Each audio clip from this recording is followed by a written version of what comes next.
ሰላም ጤና ይስጥልን። ይህ የውሎ ኢትዮጵያ ሐምሌ 13 ቀን 2018 ዓ.ም የምሽት አጫጭር የዜና ጥንቅር ነው። ከዜናው ጋር እኔ በረከት ሳምሶን ነኝ። እስከ ዜናው ማብቂያም አብራችሁን ሁኑ። በመጀመሪያም አርዕስተ ዜናን እናስቀድም። በመጀመሪያም የአፈር መደርመስ አደጋ ሟቾች በሶማሌ ክልል የሚል የዜና ጥንቅር አለን።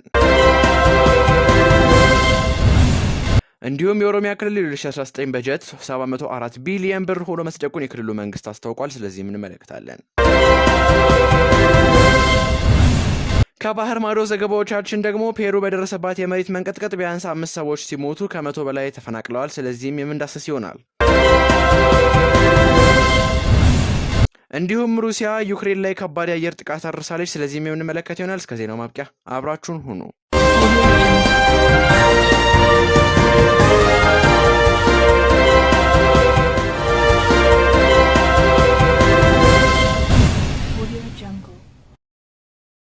በመጀመሪያም ተመልካቾቻችን የአፈር መደርመስ አደጋ ሟቾች በሶማሌ ክልል ቀብር ቦታ ላይ ትናንት በደረሰ የአፈር መደርመስ 3 ሰዎች መሞታቸውና በ10 ሰዎች ላይ ደግሞ ጉዳት መድረሱን የክልሉ መንግስት አስታውቋል።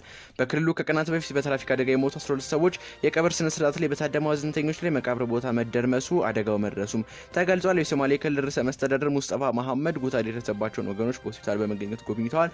መረጃውም ከክልሉ የመንግስት ኮሚኒኬሽን ቢሮ የተገኘ ነው።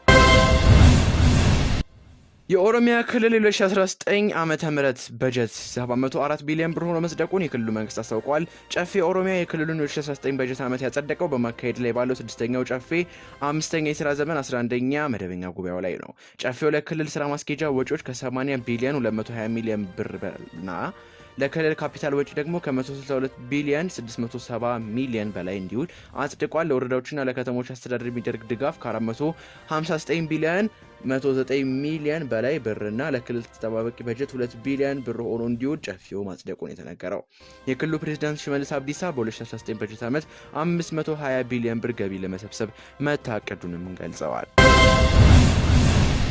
ከባህር ማዶ ዘገባዎቻችን ጋር ተመልሰናል ተመልካቾቻችን። ፔሩ በደረሰባት የመሬት መንቀጥቀጥ ቢያንስ 5 ሰዎች ሲሞቱ ከ100 በላይ ተፈናቅለዋል። የአሜሪካ ጂኦሎጂካል ቅኝት USGS እንዳስታወቀው በሲካያ ከተማ አደጋው በሬክተር ስኬል 5.5 ተመዝግቧል። በአንዴስ ክልል ግዙፉ ድልድይ ተደርምሶ የትራንስፖርት እንግልትም ተፈጥሯል።